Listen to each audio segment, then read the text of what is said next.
Welcome back to the Cosmere Reads. First time back in over a month. It's been a while. It has been an interesting summer. It's been a busy summer. I've been on vacation like all last month, so like it's just been a lot. But thank you guys for showing up tonight. Got String Flame, I see there. I think a few more people are popping in a little bit later, but yeah.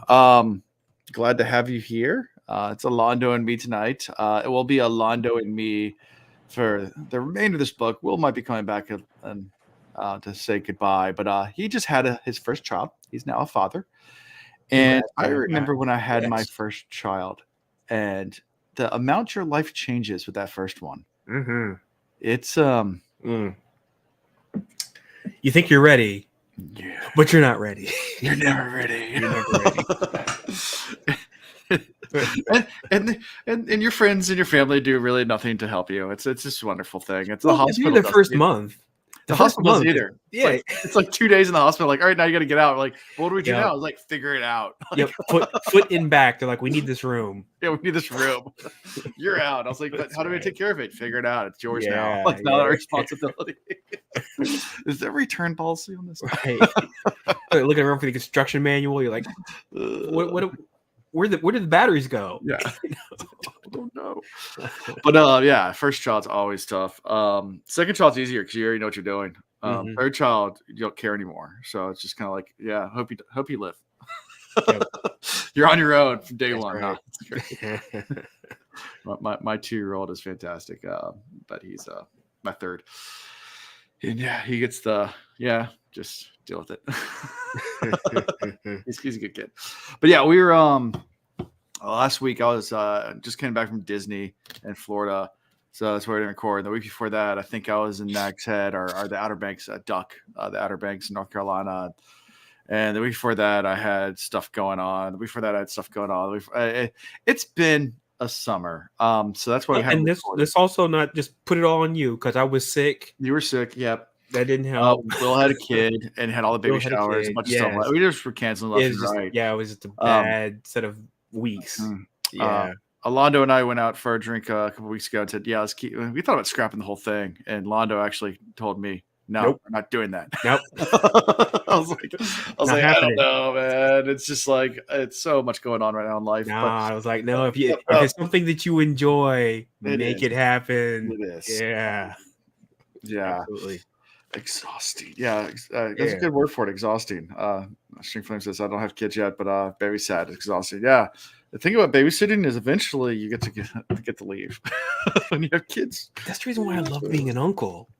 I mean, I get my kiddos over here and they hang out with me. They love me. They think I'm the best person ever. Yeah. And then I just hand them off. I'm like, here you go. Back to mom and dad.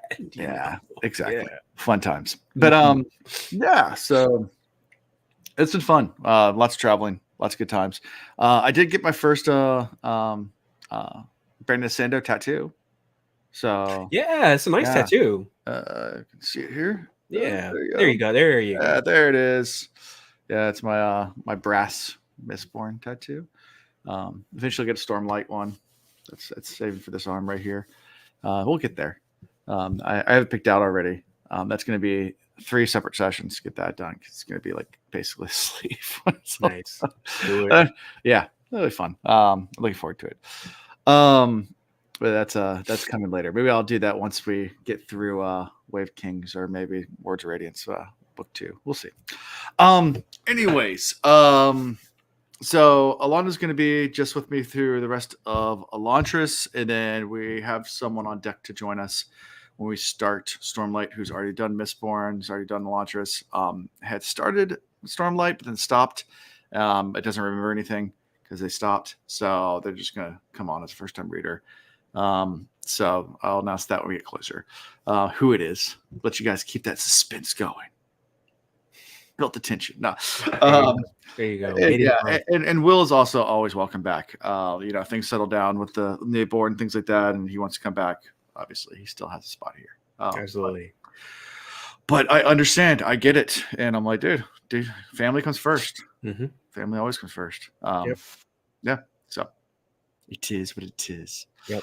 Poor Thrive, dude. Yeah, so we get to finally finish part 1 of Elantris after much time of waiting. I didn't realize we were just finishing part 1. Well, part 1's half a book, so it's Yeah. So because I had to, I read the chapters when we were first going to record, and then I had to do them again today because I didn't remember Squadouche, and I was like, oh, that's right. This is just the end of part 1. Yeah. Okay. Just the end of part 1. But it's fine. It's fun chapters. So, anyways, different reaction when you read something a second time. There's what? Is different? Whole different reaction for me reading it a second time, 100%. Than the first time. The first time I was like, "Oh, this means this and this," and the second time I listened to it, I was like, "Oh, wait a minute, no, it doesn't mean that." Anyway, I have completely different interpretation.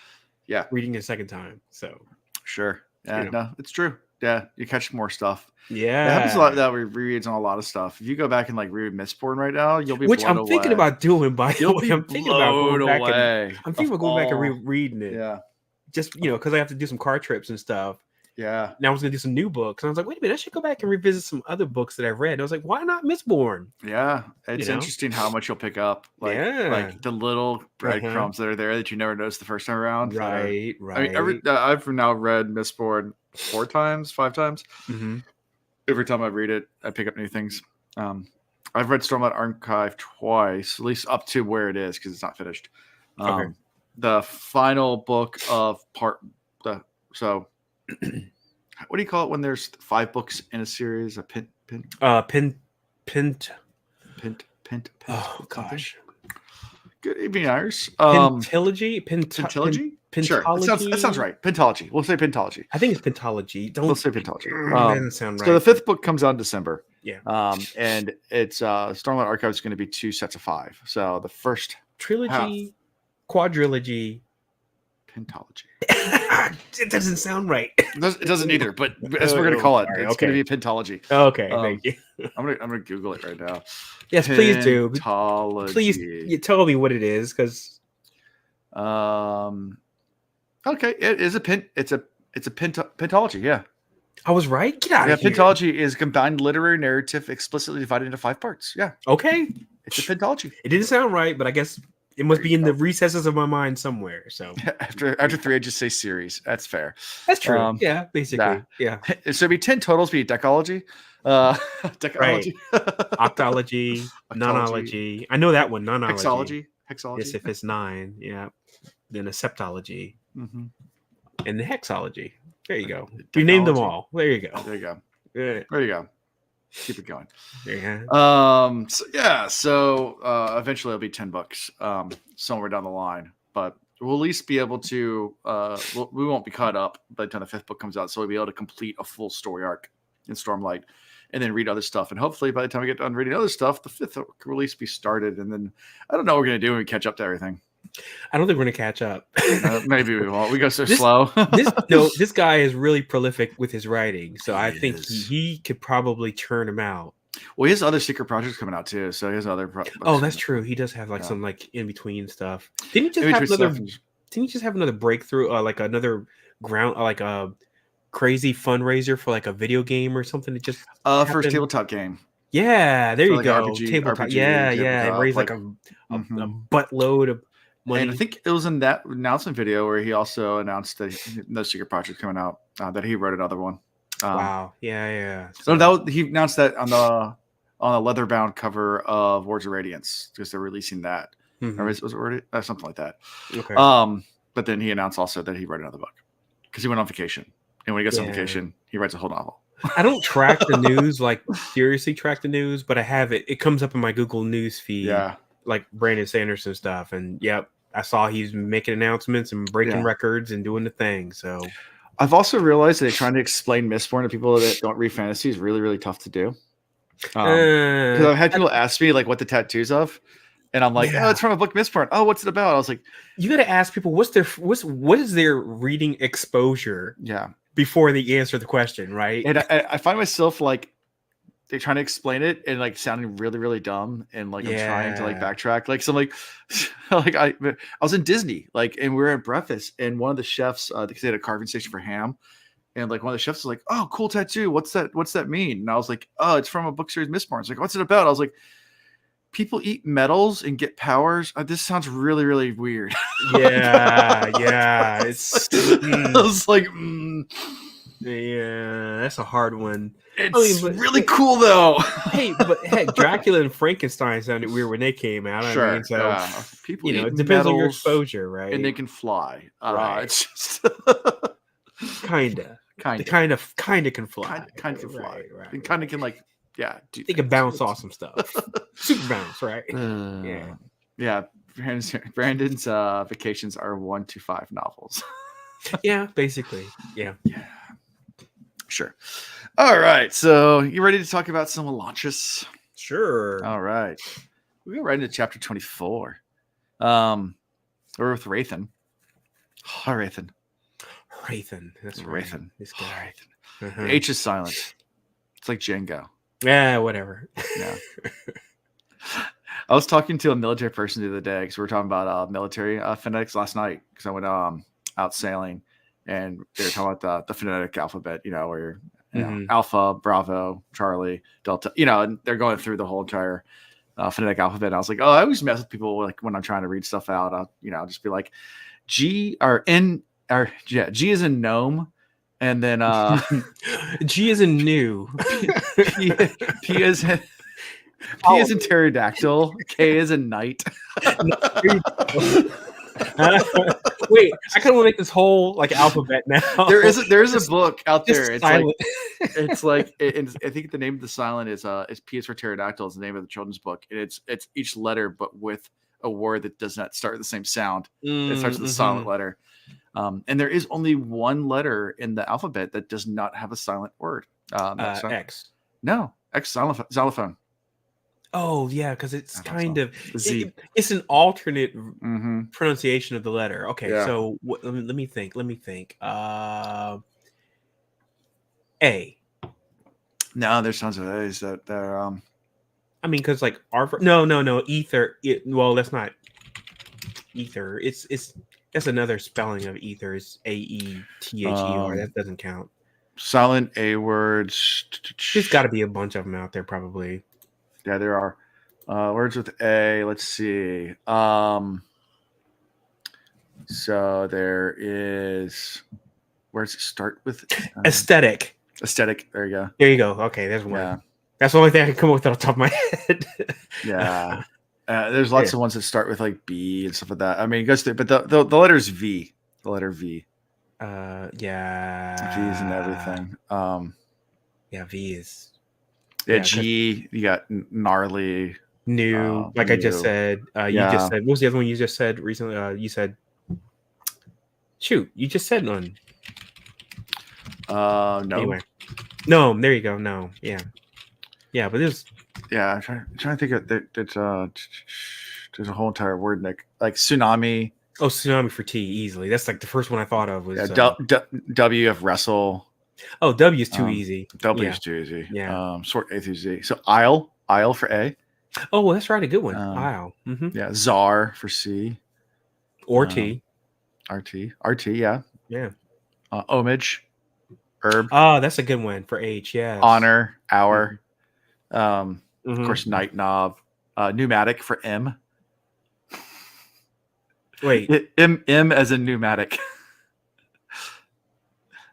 Yeah, because it's MNEMONIC. Oh, sorry. Yeah. I'm thinking pneumatic as in like NEUMAT. Yeah. Sorry, it took me. Got it. Because mnemonic is another one, right? Yeah. Isn't that MNEMONIC? I think. Yeah. That, yeah. But there's a bunch of them, but yeah. Yeah. Anyway. That's fun. I mean, I kind of want to write out this alphabet now. Like all the silent letter alphabet words. Very good. Are we gonna get all the letters we talk about? This is the nerdy stuff we talk about on this podcast. We start getting like deep nerd. Yeah, exactly. Good deal. Yeah, I want. There actually is a book. It's called P is for Pterodactyl. It's a children's book, but yeah, go check it out because I like to use them all the time for when I'm talking to someone on the phone. And I'm trying to read out an account number or something like that. Just to mess with them. Like, stop. Oh my goodness.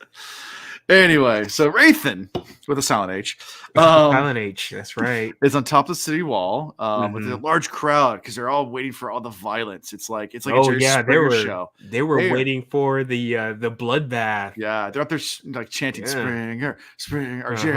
Jerry. Oh my god, I and hated then, that show I hated so it. much. I hated it so much.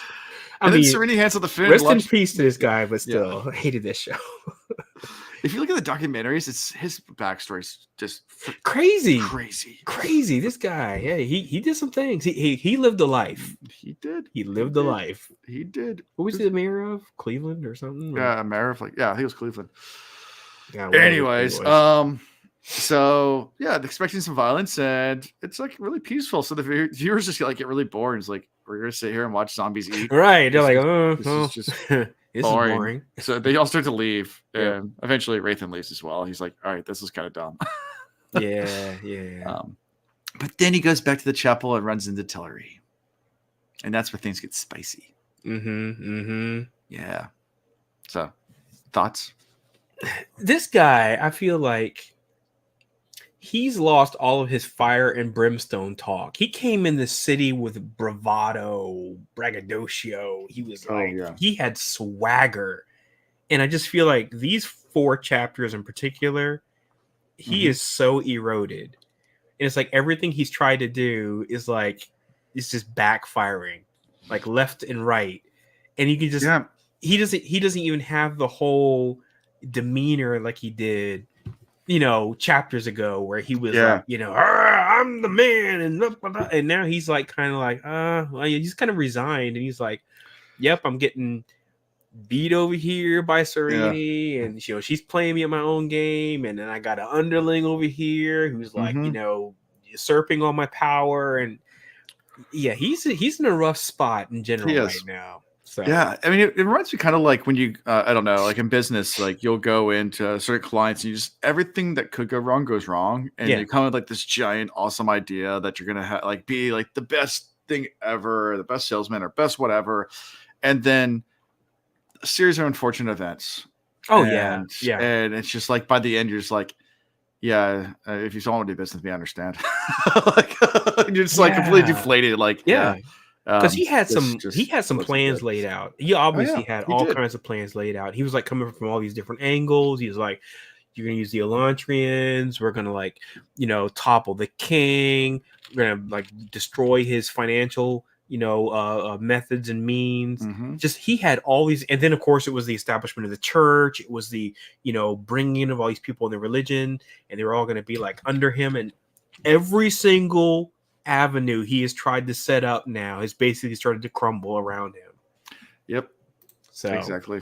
Yeah, he's in a bad spot right now. Yep. Not that I feel sorry for him, but he's just in a bad spot. Yeah, he is. He is in a horrible spot. Yeah. So he gets back and Tillery starts to just berate him about not stopping Serenity. Iodon has obtained a new trade contract with TO'd, and he's just like, what are you doing? Like, you're supposed to be this guy in charge, and you're just like letting Serenity do all this stuff, and Iodon's gaining more power when he's supposed to be losing power, and you're supposed to be doing this for me so I can get power, blah blah blah, and all this stuff. And he's the promised king or whatever. Yeah, right? exactly. But Harathan counters saying, Serenity's efforts won't amount to much, and Tillery will be able to bring more wealth to Erelon through his treaty with his empire. So, he's like, don't worry about it. You'll have the throne. You got you. Right. It kind of, I guess, I don't know if it settles Tillery, but it gets him off his back for a little bit, I guess. Yeah, it shuts him up for a second, I guess. Yeah. But and Rathan feels confident Serenity's efforts to foil his plan really are focused now in the wrong direction. So he's like, perfect. Like let her mess with the Elantrians. I don't care. Right. But then Tillery also claims he won't be a pawn for the Fordell Empire. So that's a whole other thing too. So I'm not gonna be a pawn. Yeah, sure you won't. Make me your pawn. Sure you won't. Whatever, my guy. Yeah. Yep. And then he pulls the power move and kicks him out of the chapel. Yeah. He's like, well, I'm going over this way, so you can get out here. bloop. No. He punts him out. I'm like, oh geez, Yep. what a stupid vindictive move. Okay, whatever. Pretty much. Yeah, what a Yeah. jerk move. Exactly. Yeah. So after that, he goes back to the chapel, and Harathan overhears comments by Deloff. And he starts to wonder about who Deloff really is. That he might be older than he appears, and more Yeah, that's right. seasoned Because than he lets on. Deloff mentions the previous. What was that previous overthrow that he talks about? Yeah, yes. Oh my gosh. I know Sorry, exactly what you're forgot talking the about. names. Say again. I said I know exactly what you're talking about. I just Okay, can't, I well, can't as long remember as you their- know what I'm talking about, that's all that's important. So hopefully, listeners remember. yeah, So I'm sorry, I didn't commit it to memory, and a lot of the names, by the way, have started to kind of slip out of my mind. So this has it been a was few the weeks, guy that so. what's his name's Galadon's from, right? Right. I keep wanting to say Fjordell, and that's not right, but Porto.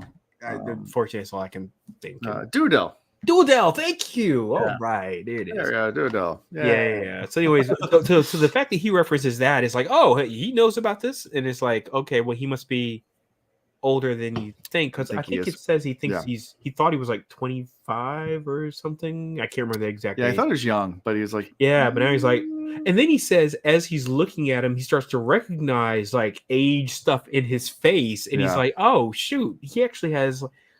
I can't remember if it was like age lines or whatever. Yeah. He recognized. He's like, "Oh shoot, you're not as young as I thought you were." Yeah. Yeah. He's just one of those guys that ages very well. Like just doesn't age at all. Like, hey, that's okay, man. Look, respect on his name. Yeah, Keanu Reeves or Keanu Reeves is a good one. Yes, or even like a Nick Cage. He's Nick Cage. Paul Rudd. That's the other one. Paul Rudd. Yeah, Paul Rudd. He doesn't. He ages backwards. Paul Rudd's weird. That's right. It's weird. You look at his younger stuff. He looks a lot older, and then he gets just younger and younger. Yeah, I look at him in Friends, and I'm like, you look older in Friends than you do now. Yeah, I think it's that big floppy hair thing though, which I think does not look good on him. Like, do your shortcut, my guy. Looks smooth on you guys. Sometimes, it happens. Sometimes people just start looking younger. It's crazy. Also lots of surgery and lots of I guess not say medication, but supplements and things like that. And some people, of course, they just take care of their skin, drink a lot of water, exercise, all that kind of stuff. They discover lotion.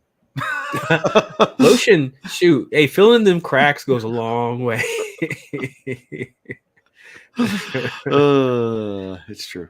But he's increasingly more concerned over how much influence Deloff actually has. Because he's like, oh well,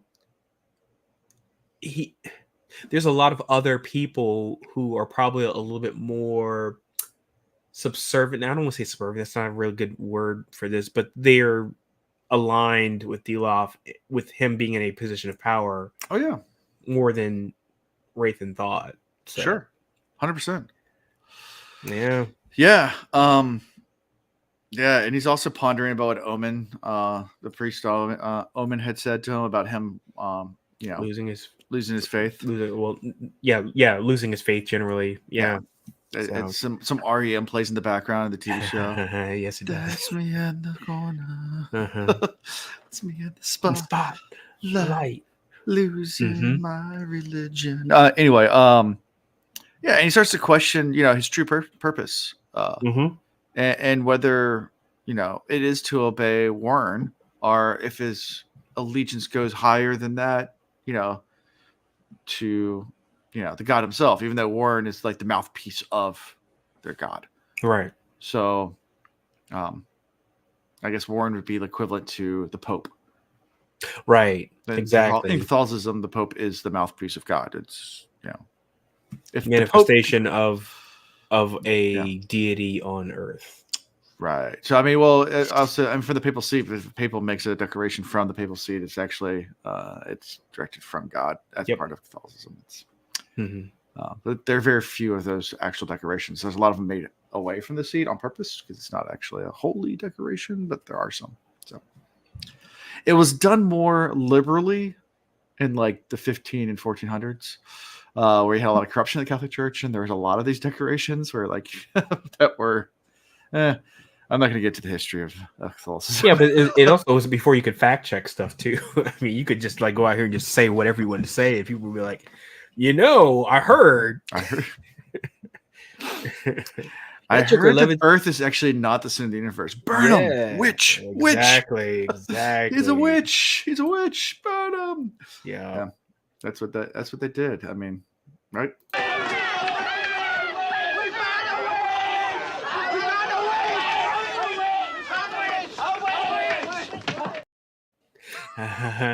Can't ever go wrong with any Monty Python clip ever. They're always great. Absolutely. They hold up every time. And that's how we end this chapter, pretty much, with him just in the corner losing his religion. Yep. So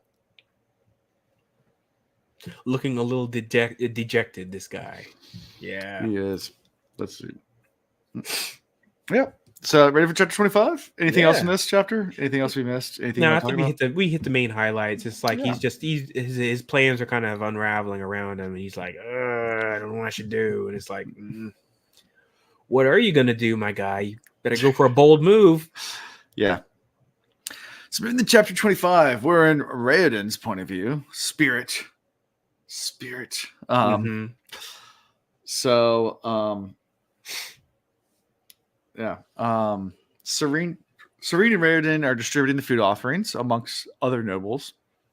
And Raoden starts to regret that he has to keep his identity secret from all his noble friends that he's seen. But he enjoys spending time with his wife, even though she doesn't know that's her husband. Yeah.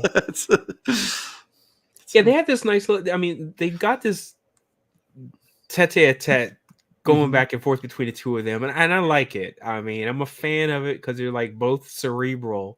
Yeah. And they're playing each other. He obviously doesn't want her to know that it's him, but he's like intrigued about the fact that this is the woman that he was betrothed to.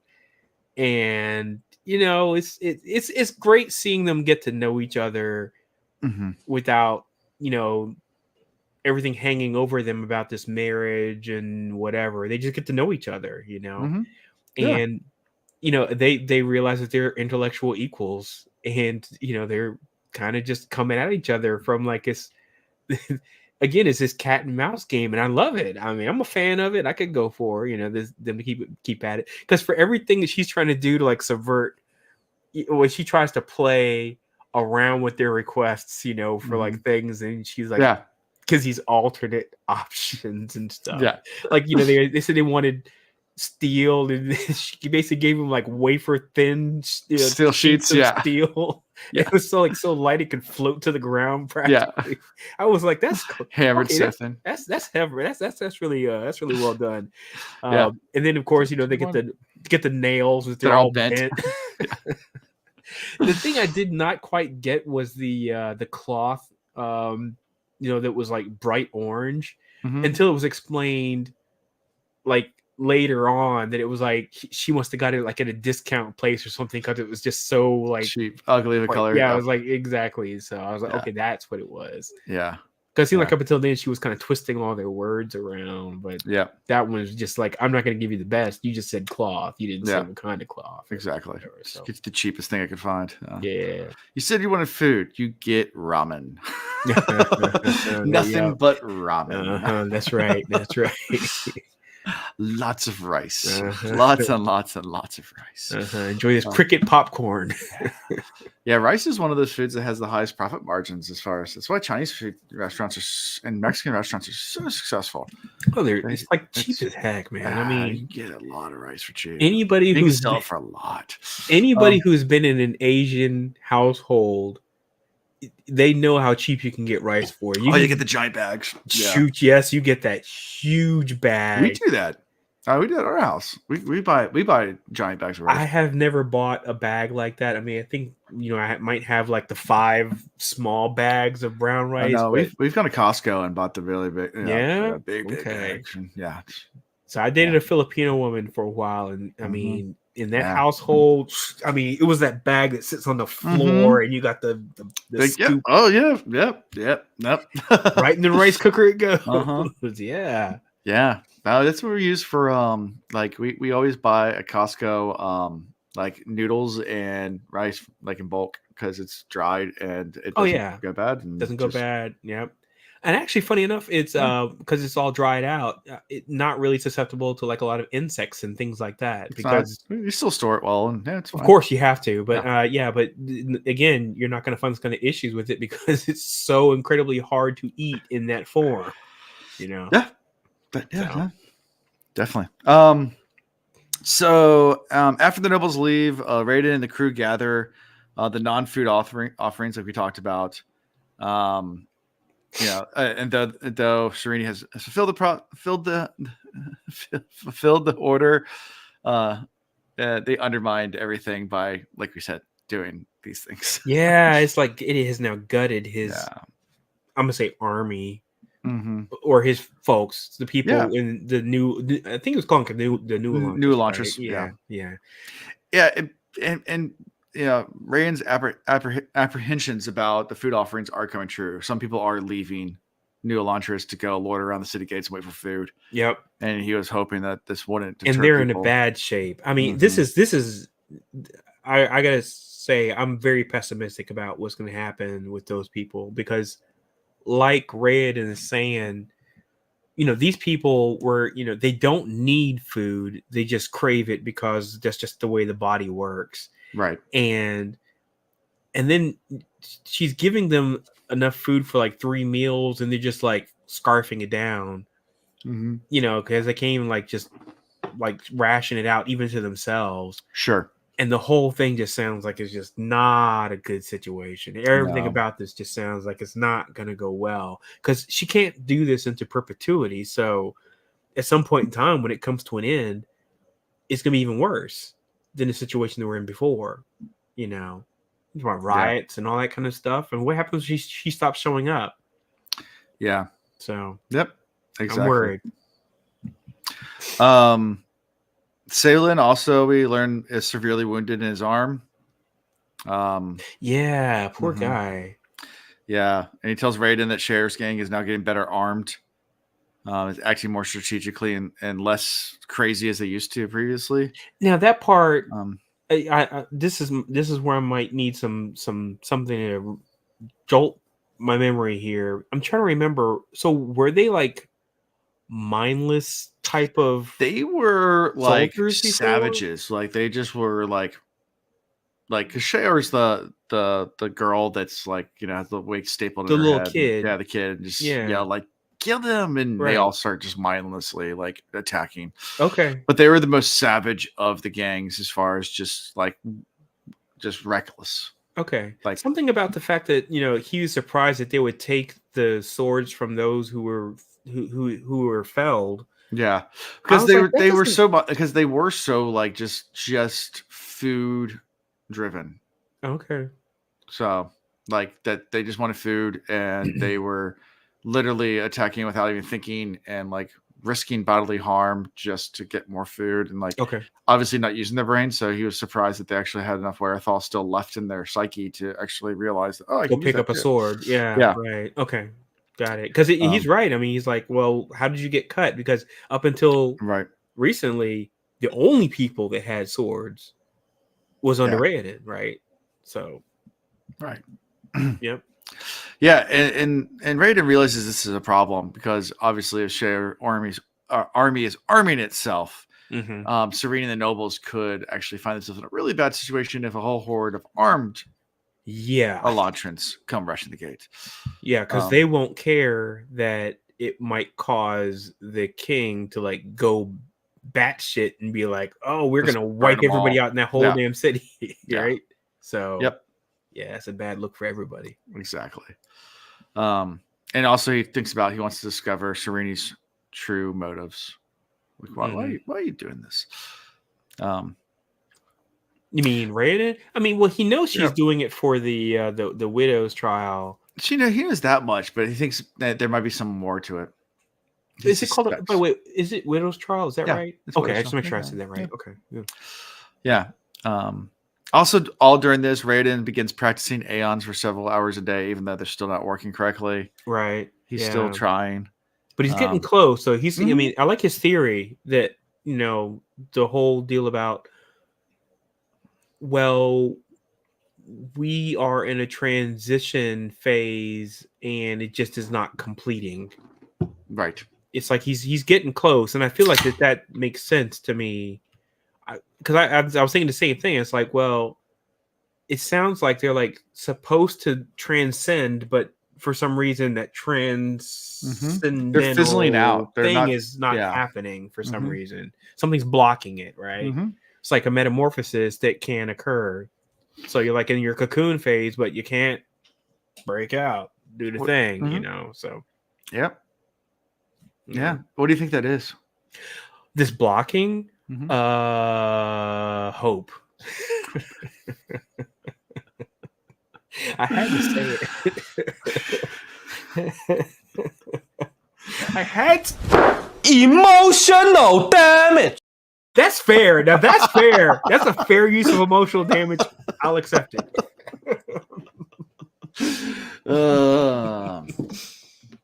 Right here. Hope is not a strategy. That's right. It's not a strategy. Get off of that. You got a whole book about that. That's right. That's right. Do better. Do better. Yeah. Yeah, it's right next to my ultimate Star Wars guide. Wait.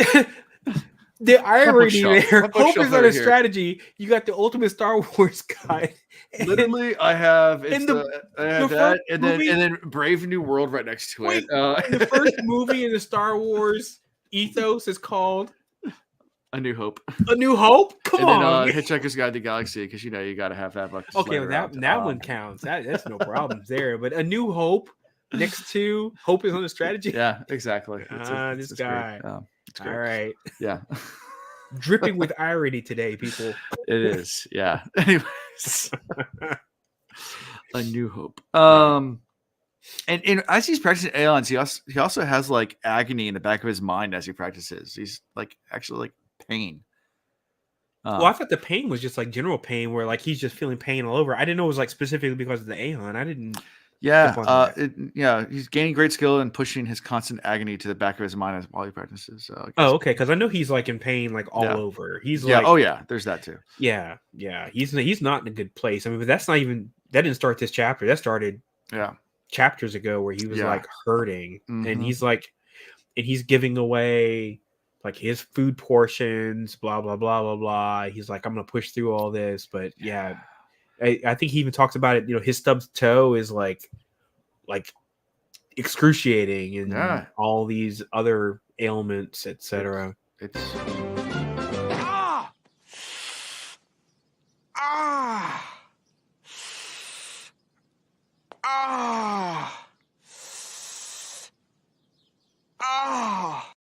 A whole minute of that. Yeah, it's a lot of that for this guy every day. 24 hours.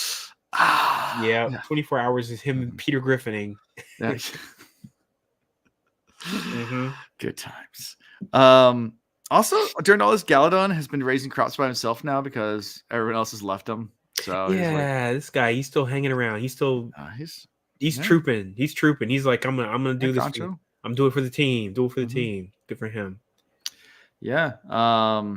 And Galadon and Radon, they get together. They start discussing. We find out this guy's backstory. Yeah, we do. Yeah, so let's talk about it. Yeah, so we find out his dad was an Elantrian. Yep.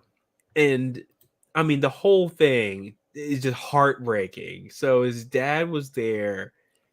His mom gets sick, and even though they could heal her, just didn't like react in time.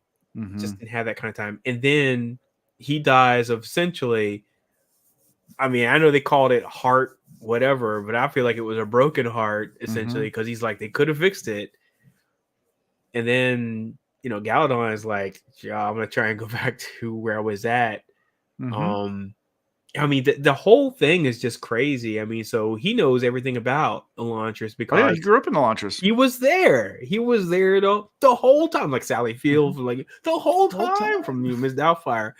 This poor guy. And so he's been through some things, and that explains why it never seemed like he really aligned with Duodel.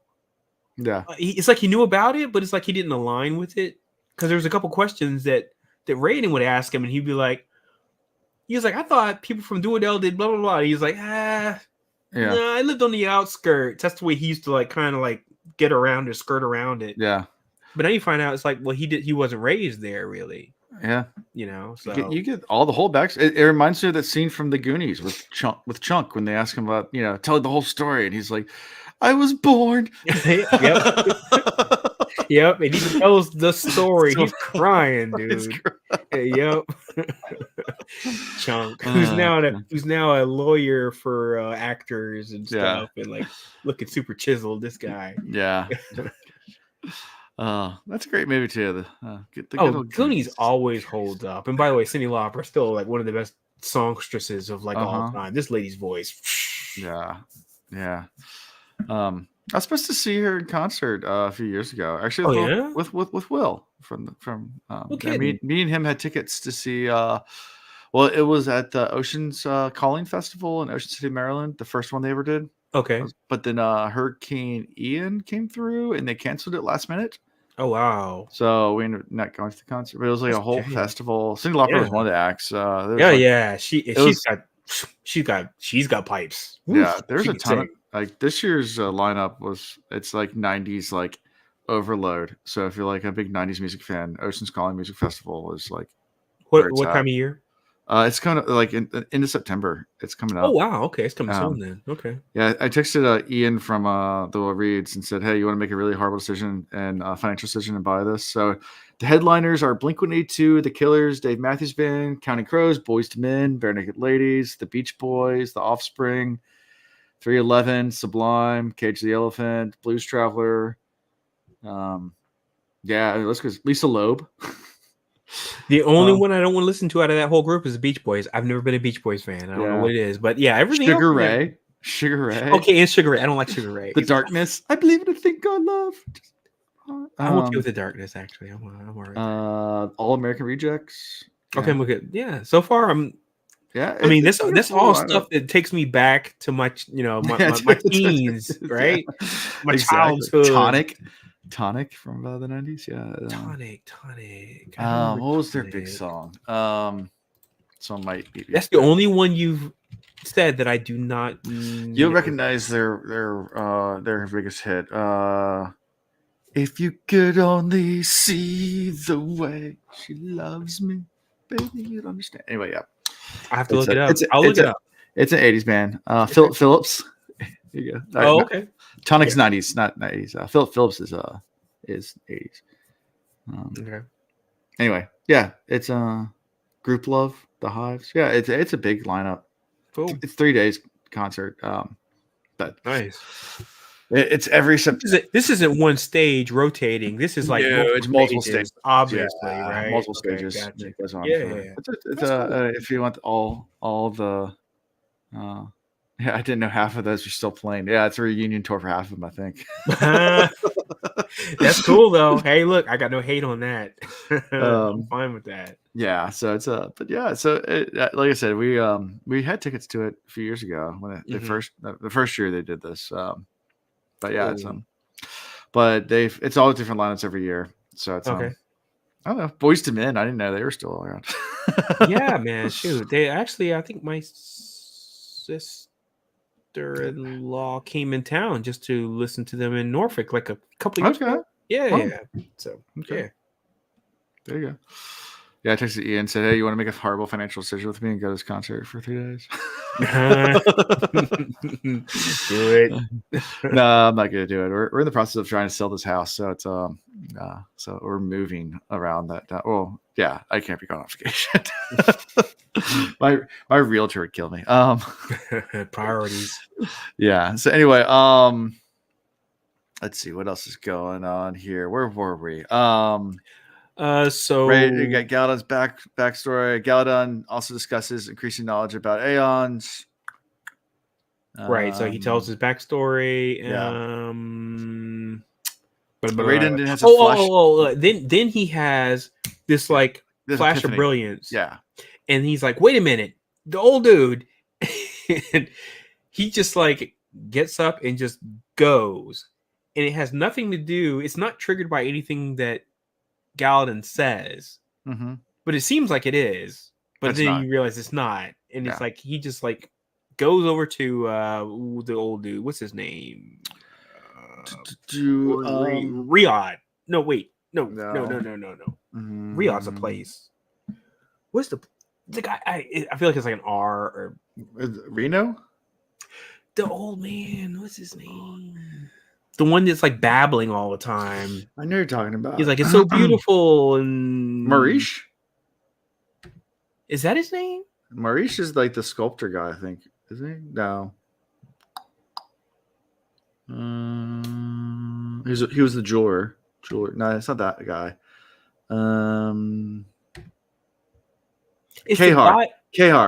Kahar. There. Yeah. Thank you. I was never going to remember that. Thank you, but yes. And he's like because he's been babbling the whole time, so he's they consider him part of the what do you call it? The Hayod. Yeah. If you're one of the crazy people, right? So and then it's like he realizes it's like, whoa, wait a minute, you're actually talking about it was so beautiful. You were one of the Elantrians from back in the day. Yeah. And so then they do the whole thing. They go down. They go into this like secret library where they see like a hall of freaking books. So untouched by the slimes and stuff. Would you say it would be? Yeah, I forget the next couple lines, but then it goes secret tunnel through the mountains, secret tunnel. Yeah. I have the same face. My man is like just annoyed. Secret tunnel. Yes. It's fair enough. It is a secret tunnel. That's definitely a secret tunnel. I mean, that's great. If there ever was a secret tunnel. So my kids have now watched through all of Avatar like 3 times. Oh yes. They love Avatar, and when we both or just the first one? Just the ATLA, the original Last Airbender, and then Korra, whatever. They've watched Korra too. Yeah. Love it. They've watched that too. They've only watched that once, but they've watched like the original Avatar series like 3 times now. Oh, and they all love it. Like they're just screaming or turning on. Name somebody that doesn't. Yeah. I challenge people. I'm like, name somebody that does not like Avatar. We went to Disney World, like it was when we went to Busch Gardens, Tampa. And when you park at the parking lot, like you have to take a tram that runs underneath like the road into a tunnel. Yeah. And then as soon as we went to the tunnel, like my kids started like belting out on the tram, like secret tunnel. Oh, of course they did. Of course they did. And you shed a lone tear. You were like, I'm so proud today.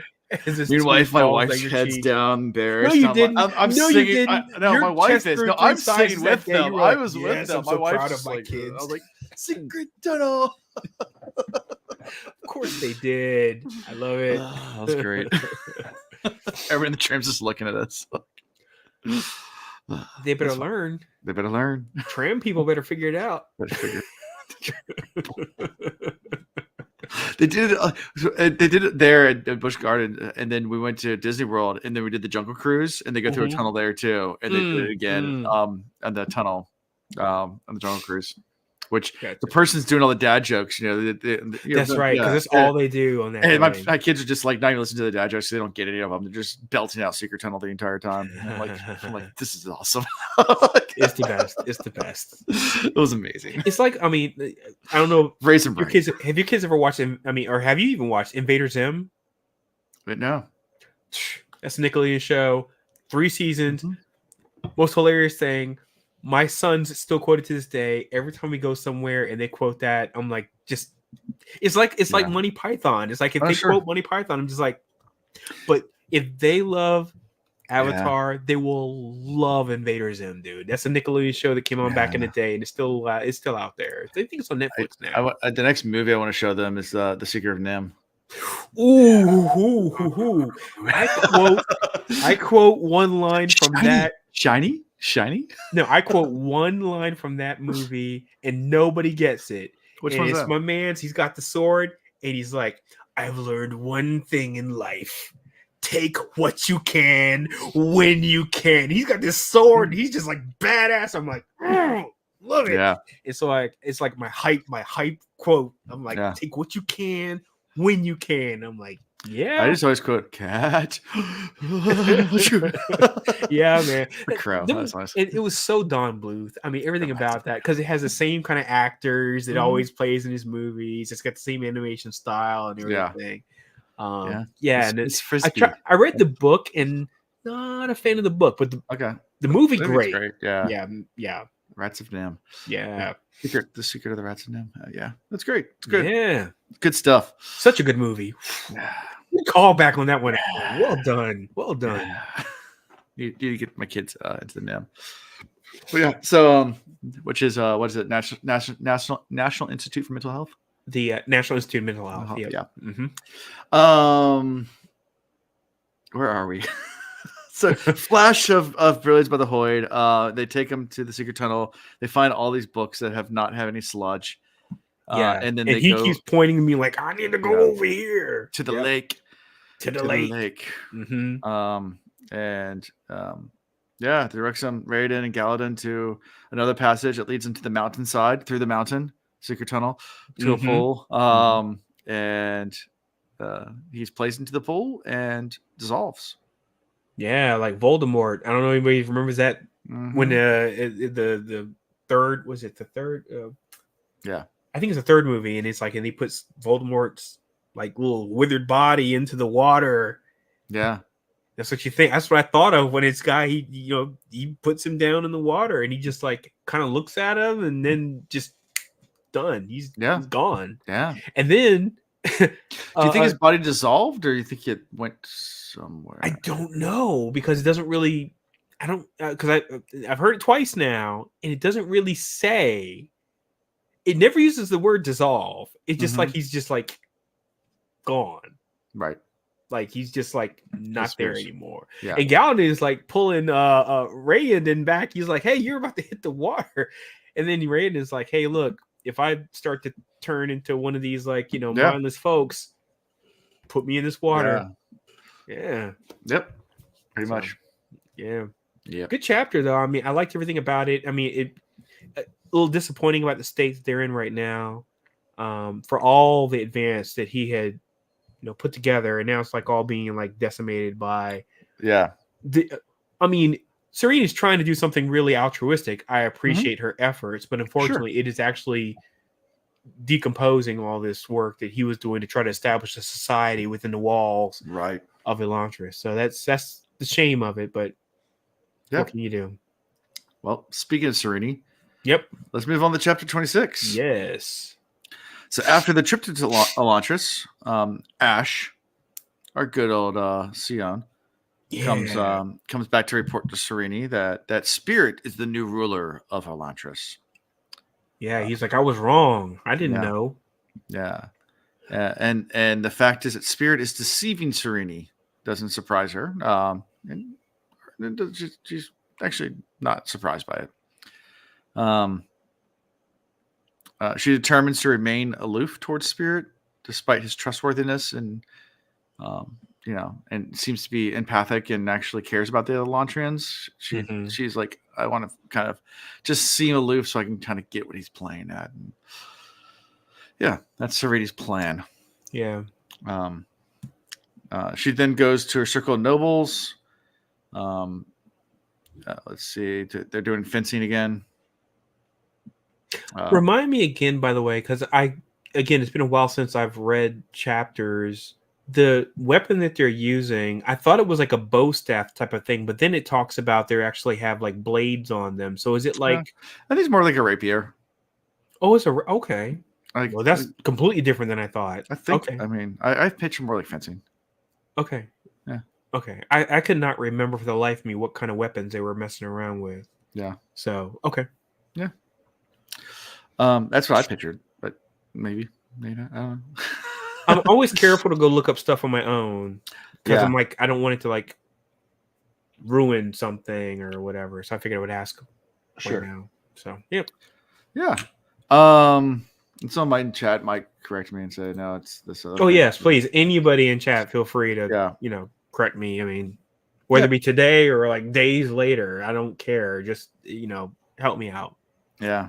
But then amongst the nobles they start discussing recent developments in Kai, including Iodon actually improving some of his financial circumstances. This guy. I mean, of course, that was all. Mm-hmm. That wasn't like luck.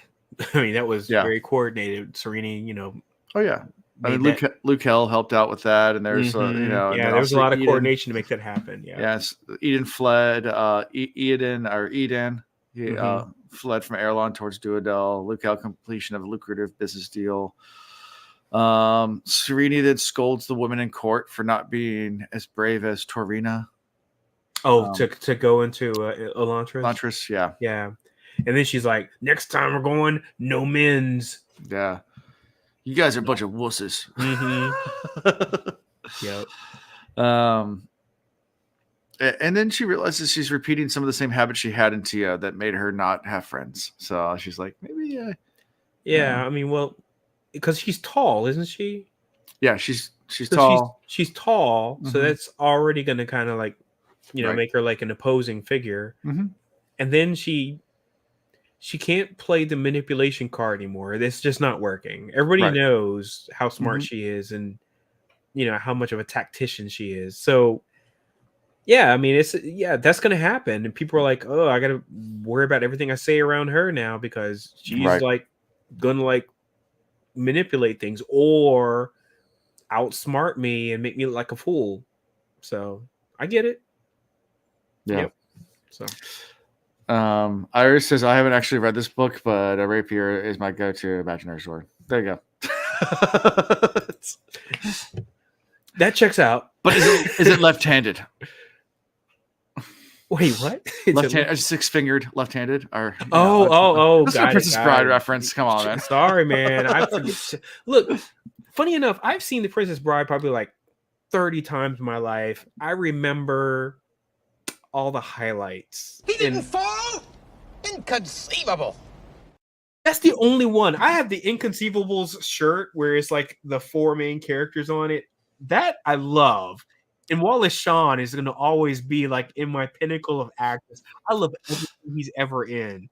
Like my dinner with Andre. Oh, my dinner Andre. Is that what's called? My dinner with Andre. Anyway, and I think he wrote that movie. But I love everything about that guy. But everything else, like the Billy Crystal scene, I remember that much of. It was Billy Crystal and who was Annie Pot? No, when I say Annie Potts. Oh, I forgot the lady's name. Anyway, I just don't remember a lot of the details of that thing. I'm like, I should. It just doesn't resonate with me, I guess, enough. So sorry. It's a great movie. It is a great movie. I have no hate on it. If it came on right now, I'd stop what you're doing. I'm watching it end to end. No problems. It's great. I hear they're trying to remake it. That's what someone said. No, stop. Yeah, which is yeah. Oh no. These remakes, please stop doing remakes.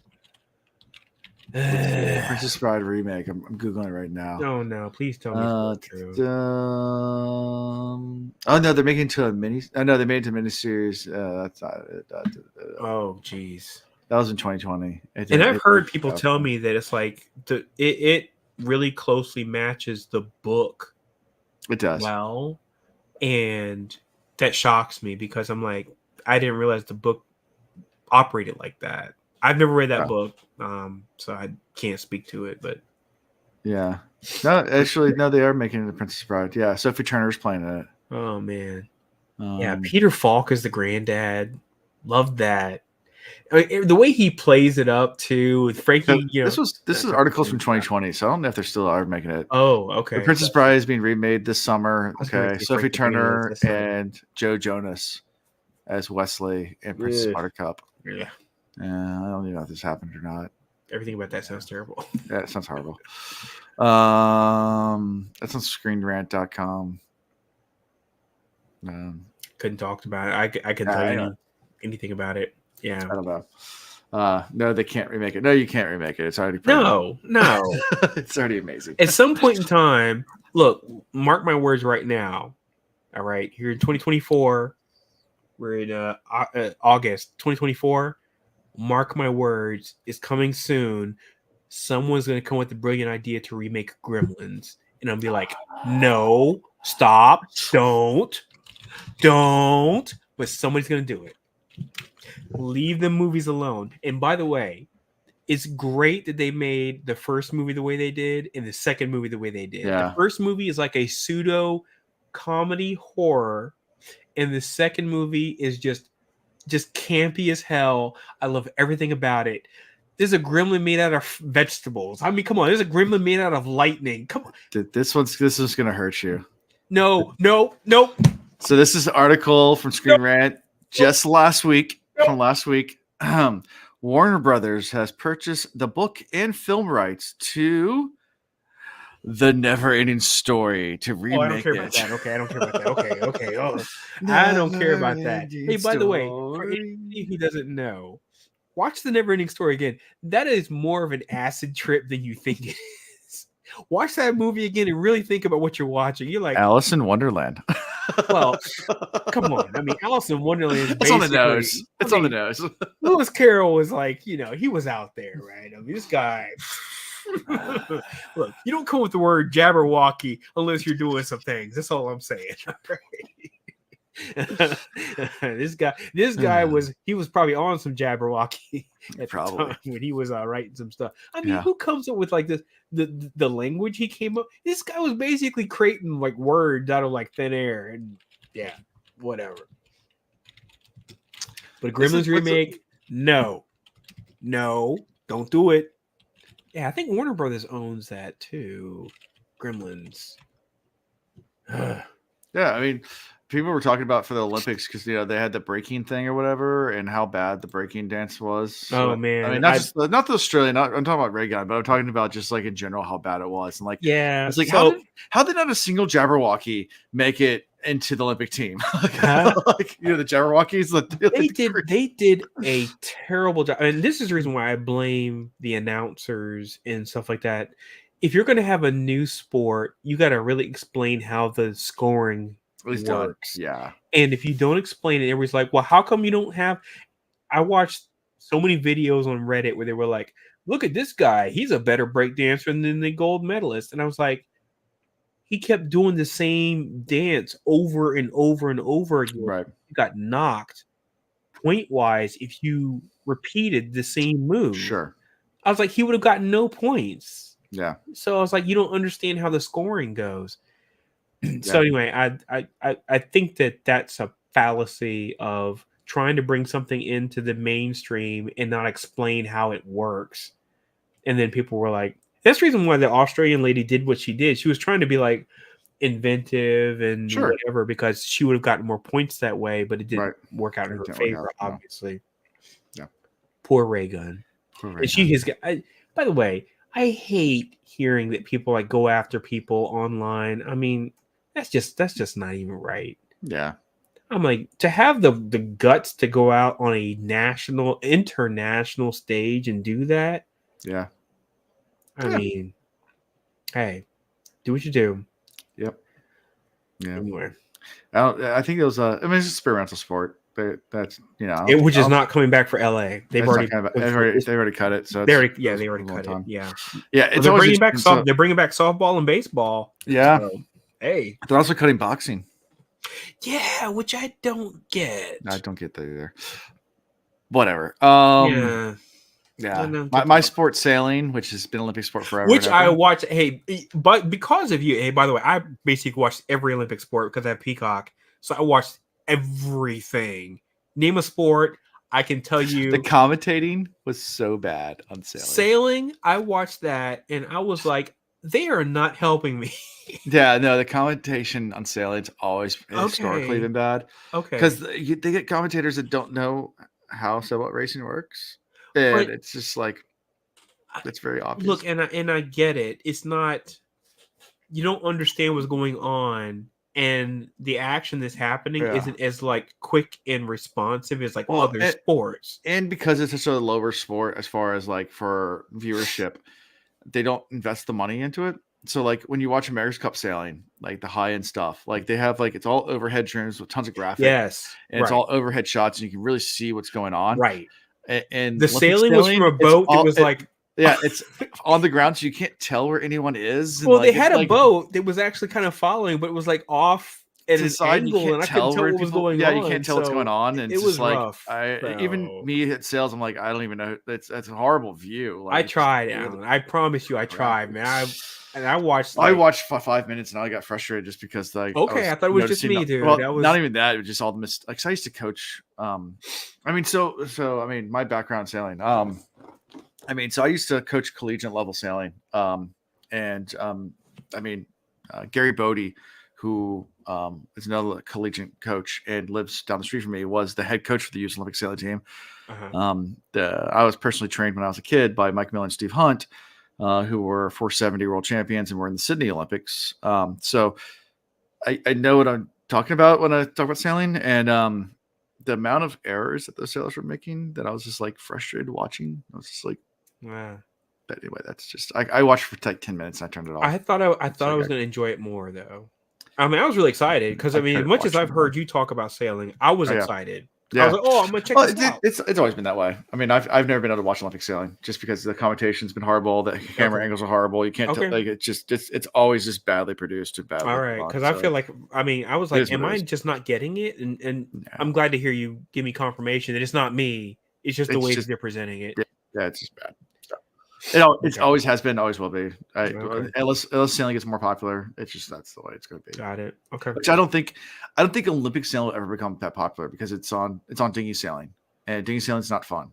Well, yeah, I didn't like not fun to watch. It's fun to do. It's not fun to watch. Okay. Like if they did like brought stream 40s to it, like where they had the hydrofoils and they're flying in the air and going 60 miles an hour, like they do like for like the cup, like the cup and stuff like that. I mean, them joints, it's sexy.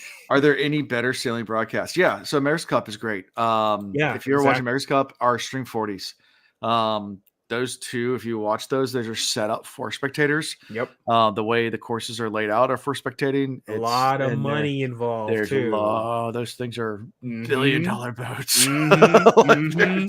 Yeah, we talk about boats that are basically like worth more than houses on houses. They're like on jet houses. airplanes. I mean, those things are insane. So those boats are fun to watch, and you don't even have to know what you're talking about, or even. It's just so much fun to see that. Yes. Yeah, because I mean, those boats go 60 miles an hour by the wind, powered by wind, and it's just insane. We see things lift up, and you're like, "What the hell?" They fly in the air off the water. I'm like, "Good God, dude!" Do they crash these boats? Yes, they break in half and sink quite often. Yeah, I mean, those things are like so volatile. I've seen it happen. Yes. I've seen it like a couple of broadcasts. Like one of them hit the montage something. That, yep. And when they go down, they go down hard, hard. Yeah. So that's my extent of sailing experience is watching. So that's fun to watch. Mocha sailing's fun to watch. International Monohull One Design is Mocha. IMOCA is the name of that group. They do a lot of the world races, so like the Volvo Ocean Race and the Vindy Globe. Those are fun to watch. If you want to watch highlights, go watch the Vindy Globe highlight. Oh, there's YouTube highlight. Just go like literally go type in like YouTube on YouTube. If you want to type in the Vindy Globe, you'll see some awesome stuff. That's when you it's around the world race. Amazing. Yeah, Vindy Globe is the most extreme race in the world, and bar none. There's no more. That one I haven't heard of. So yeah, the Vindy Globe, it's a solo race, so you're by yourself, and you're on a boat, and you sail around the world nonstop. You're not allowed to stop to get back. All right. And they go race around the world nonstop by themselves. It usually takes them about somewhere around 60 days to do it. Mm-hmm. But the only way to do it fast is you sail down to the Southern Ocean where you have like 50-foot waves and crazy winds, so you can go super fast.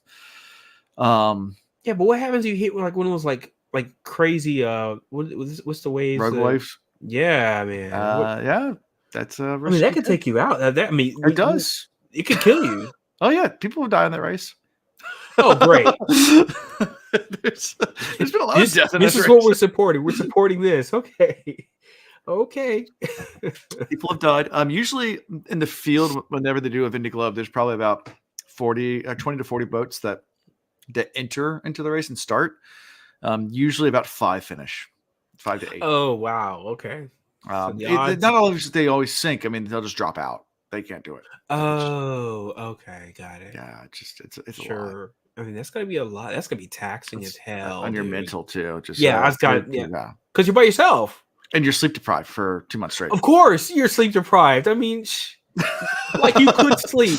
How are you gonna sleep? You do sleep. You put autopilot on. And you do. Oh go to yeah, that's sleep. gonna help. Thanks, Tesla. Put autopilot on. Sure, that's gonna take care of it. You're still sleeping one eye open the entire time. You're super sleep. Right. deprived. Exactly. That's the reason why you're sleeping. Yeah, it's interesting. Yeah. And those are Mocha Open 60s, which are fun bugs. But anyway, yeah, if you want to see some really cool sailing footage, there is cool stuff out there. Olympics is not it. So I digress way too much into those. So welcome to the sailing reads. I contributed. I take full responsibility. I actually thought about making a the Will Reads the Will Sails YouTube channel just about my sailing stuff, but hey, why not? My original so in this channel, if you go back, there's some sailing videos because I was trying to experiment with I know that because one time I did a deep dive into all the videos because I was like watching like all the old like Wheel of Time stuff because I was like, I forgot about this book. Let me listen to some chapters and blah blah blah. And I was like, wait a minute, he's got some sailing stuff. Why is and then I was just throwing random. It was before we got big, and I was just throwing random stuff in here and just having fun. I saw. Yeah, it's still there. I saw it. I went sailing last night. It was fun. We had some guy that never been sailing before on a boat, and the guy who captains our boat. He just has this really dry sense of humor, and every time you go out sailing in the Hampton Roads Harbor, every single time you see dolphins. I mean, they're always there, and they'll come play with the sailboats every single time. So after years and years and years, I mean, I've been sailing since I was 4 years old. You're numb to it. I'm 40. You're numb to seeing dolphins, but yeah. I had this kid come down. I guess he's from Fredericksburg, so like near the mountains of Virginia or Central Virginia. Never been on a sailboat before, and we get out there, like a pod of dolphins comes up to play around our boat, and he's like, "There's dolphins!" It's like, and the captain just goes, "Yay, nature!" Yup. Yay, nature. Speaking of random things, did you ever finish your Minecraft White Tower? No, I never did. I was building a Minecraft White Tower. I got pretty far into it, but then my son got old enough where he wants to play Minecraft, and now he plays Minecraft nonstop, and I don't ever play video games anymore. I don't have time for it. Just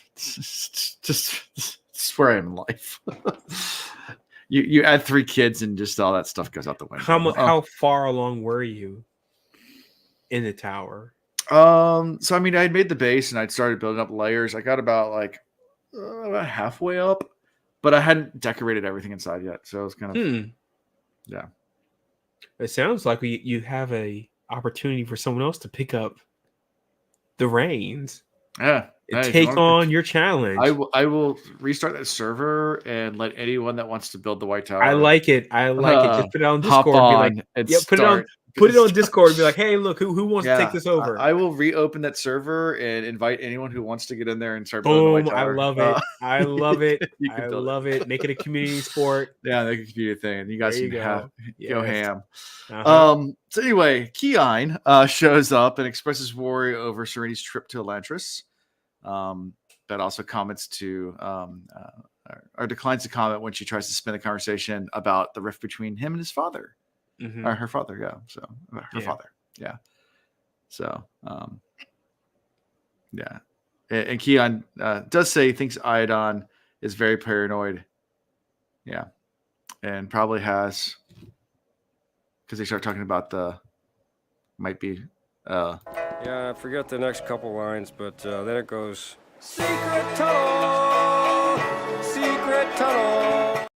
That's a stretch. I'll let you go on that one. It is yes. He did. She did ask about it. Are there secret passages?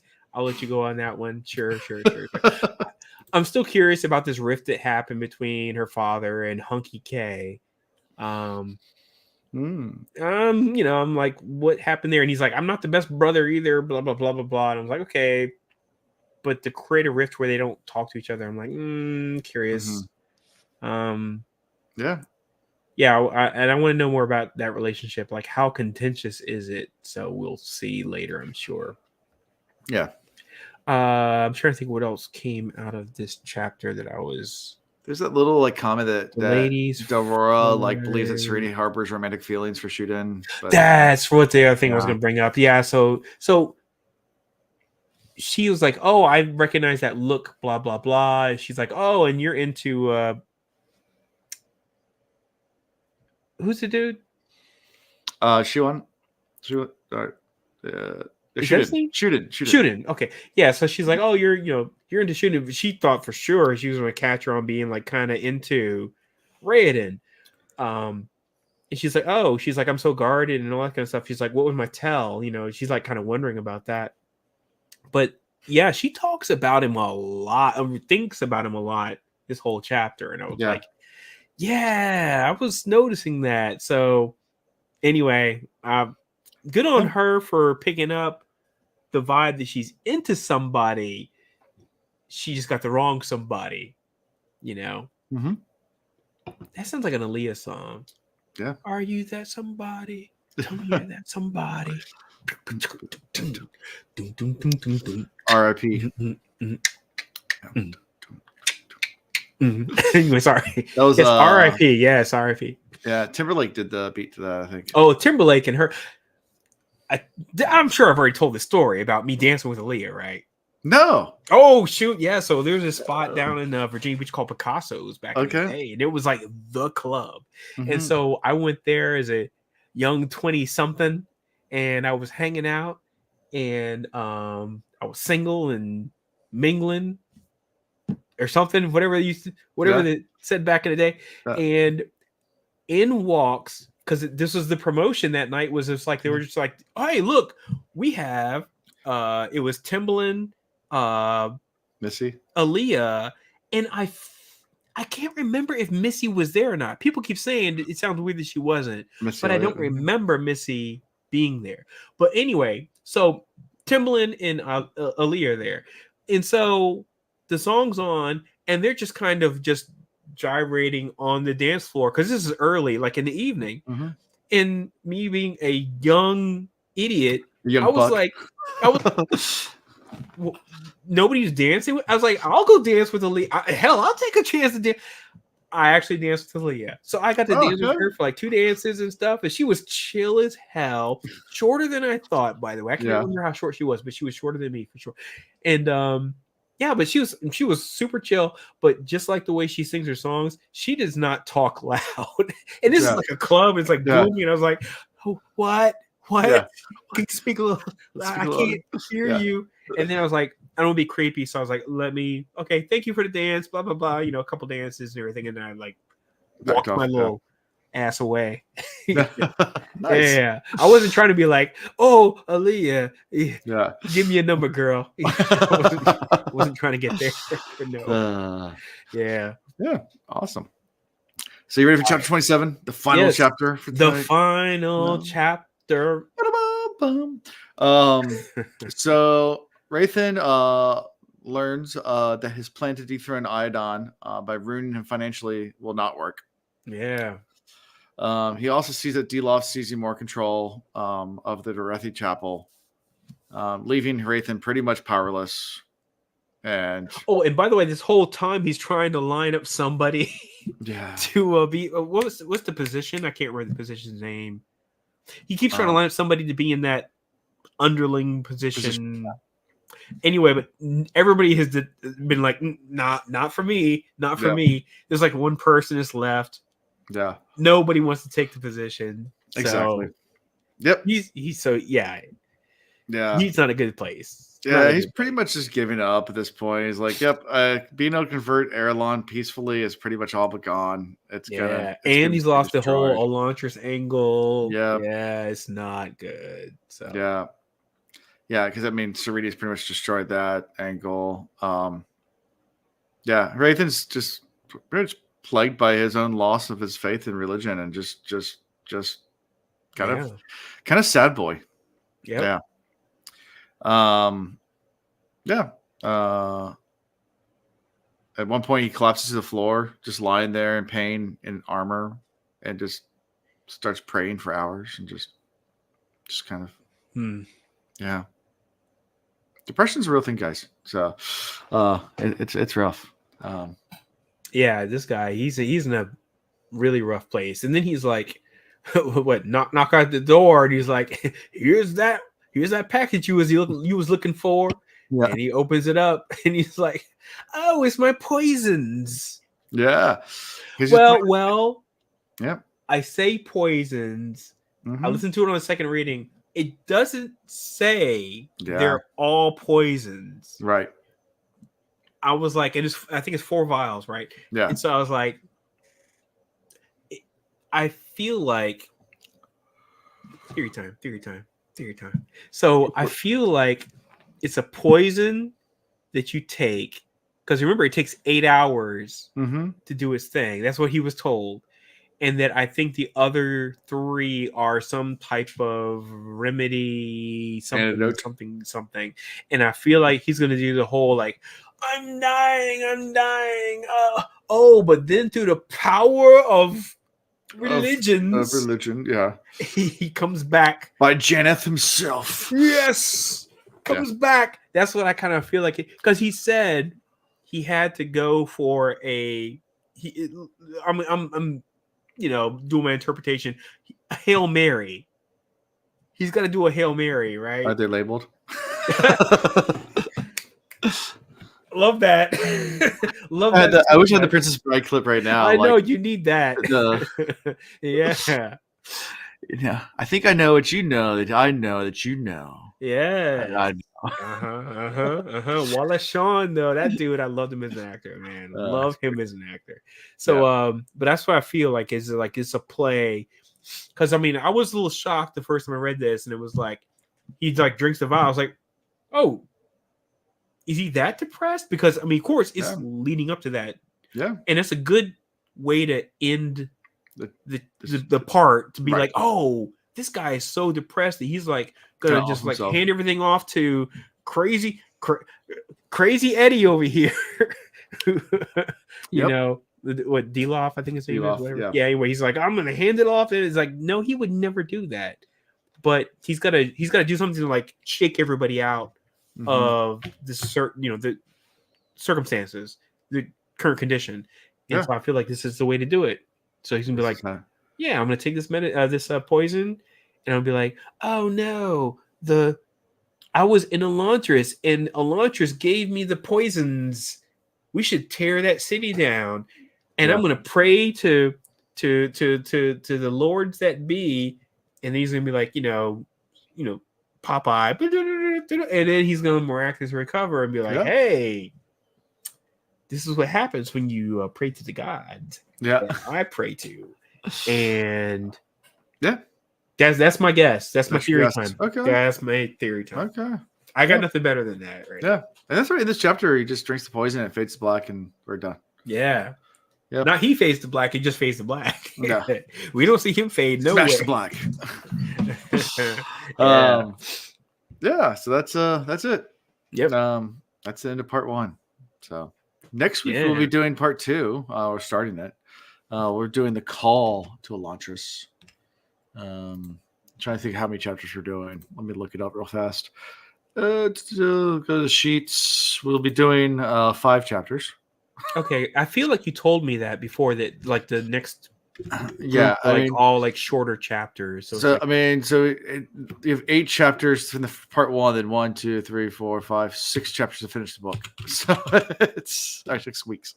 So it's we're already halfway. We're over halfway through with part 1. Okay, so. Gotcha. So 5 chapters next time. Got it. 5 chapters next time. So we'll be doing 28, 29, 30, 31, 32. Got it. Yeah. So it'll be fun. Looking forward to doing that. I say next time might be next week. I think we're recording next week. As long as nothing crazy comes up. Okay, cool.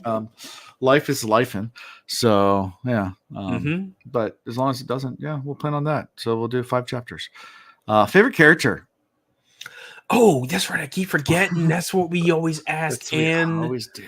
I'm gonna say my favorite character, only because I'm seeing another side of him, is Rathan. Oh, okay. Yeah, I mean, I like seeing the fact that it's like he's really vulnerable. This guy came in with, again, he had bravado Okay. and swagger, and now he's Mhm. like being diminished all around, and he's Yeah. so vulnerable right now. And I'm intrigued by what he's gonna do, how he's gonna like try to recover. Yeah. I don't buy him killing himself, not even for a half a second. But Yeah. again, I'm really curious about how he's going to turn this thing around. So Yeah. I still think it was a really stupid idea for him to recruit Dilaf, or that just makes no sense to me. But I feel like he's a human. He makes stupid decisions sometimes, and Yeah.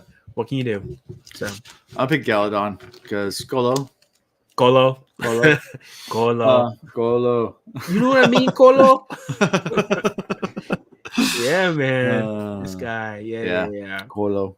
Yeah, he opened up about his past. So He yep, did. good chapters. Yep. They were good chapters. So that's it for this week. So how you found is at thecosmireads.com. Find links to all sorts of cool stuff. You guys know the deal. Get some cool swag. Get some towards the Discord. Yeah. Let's see. Internet issues. If I repeated, it was an error. Let's see. 1, 2, 3, 4, 5, 6. 6 times. So yeah. Internet issue. Cool. Cool.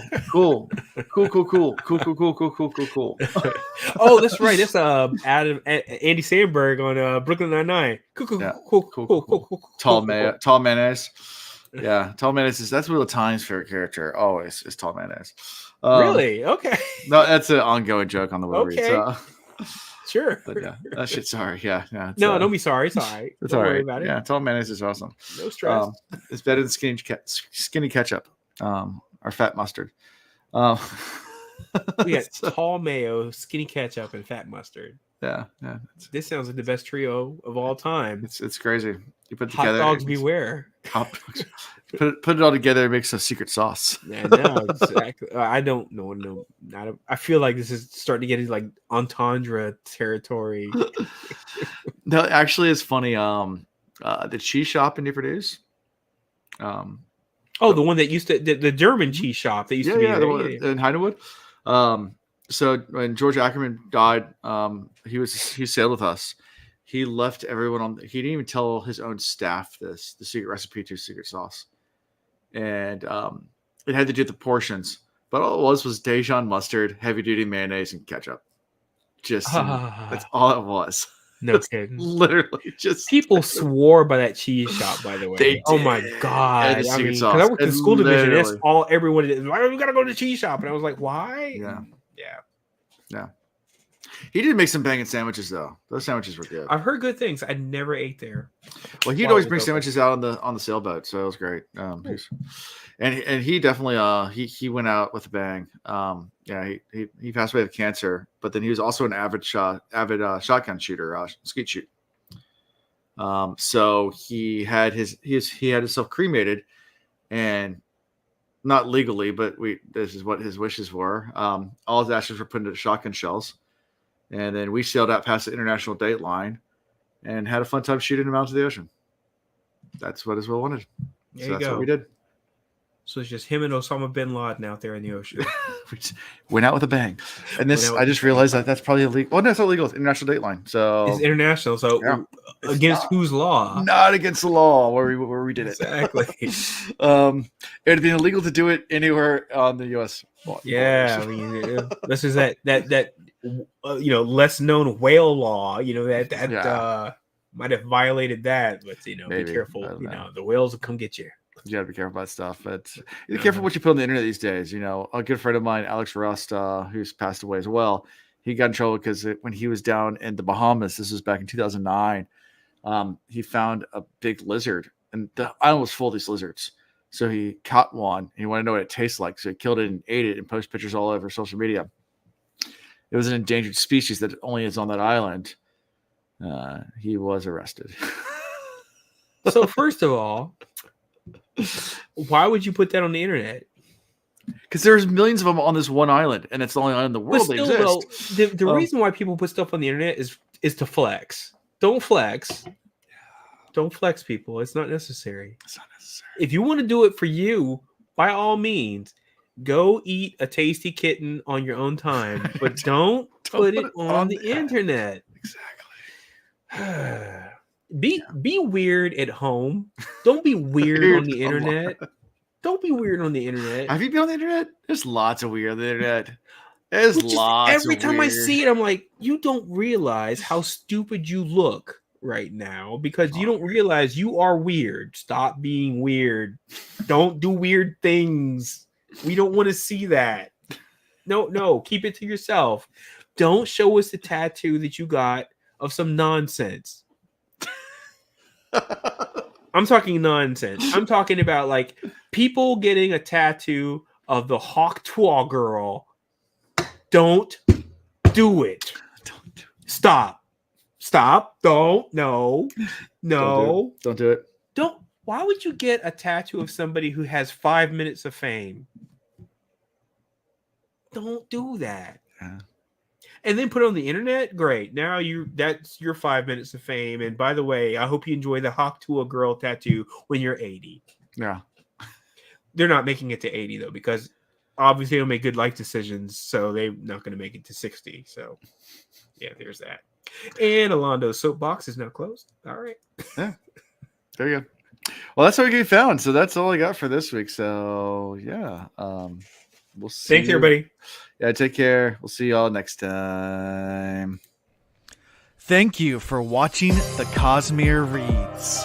Gosh dang fresh. Gosh dang fresh.